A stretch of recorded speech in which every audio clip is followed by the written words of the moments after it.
And how do you be sure of that? You evaluate yourself the same way you evaluate anyone else. You know, if you're in a relationship with someone, they lie to you constantly, you're not going to trust them. It's no different for you. You know, so that's why you have to have an orientation towards the truth. Yeah. And it has to be a kind of terrified orientation. And that's easy for me because I know what happens to people when they don't solve their proximal relationship problems. You know, they end up in some sort of hell, divorce court hell. That's fun, especially if you have a few kids.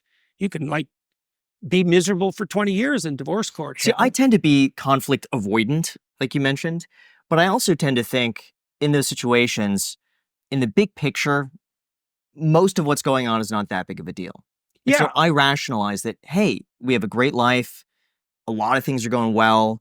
This, a month from now, we're not even going to remember. Yeah, So yeah. to me, Look, it's like a lot of those things, just let it go. well, the question is, what's the rule? Don't make a mountain out of a molehill. So, and that's a perfectly reasonable rule. But another rule is, don't be willfully blind.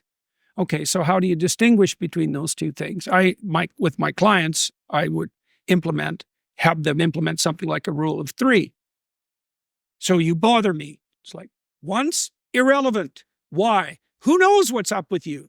Maybe you're hungry. Like, I don't know or maybe it's me.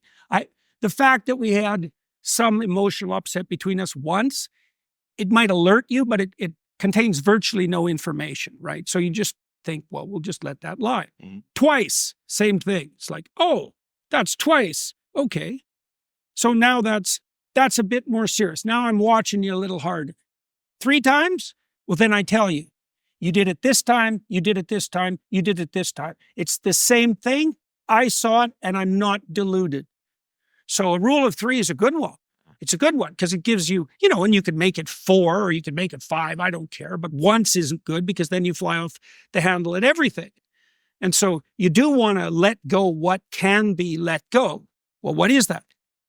Things that don't repeat. It's the repetition that's the problem, right? Because, well, and people also don't construe their lives very intelligently in this regard because we tend to focus our lives on the exceptional. Vacations, for example, or special occasions. It's like, that's foolish. Your life is what you do every day.